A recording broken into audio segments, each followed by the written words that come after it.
let's go ahead and build that word. Okay, so on this slide, I'm going to go ahead and I'm going to show you guys the closed syllable and how to mark it. All right, so if we have the word bat,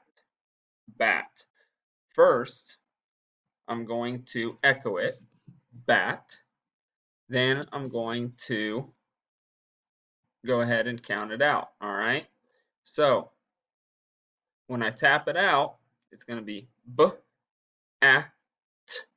bat.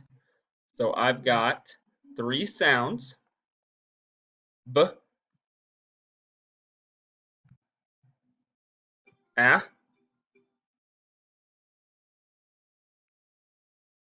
t.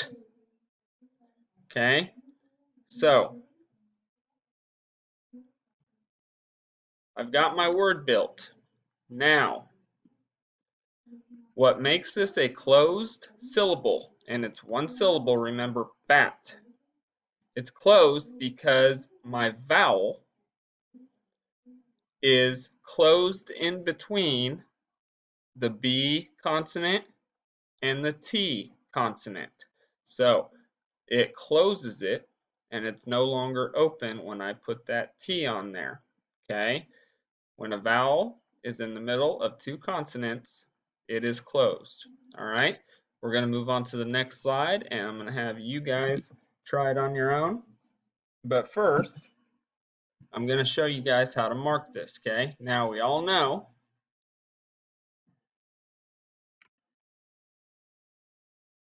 that the little U means short vowel, so we would mark it by putting it over our short A, okay, the A. And when we have a closed syllable, we mark it by making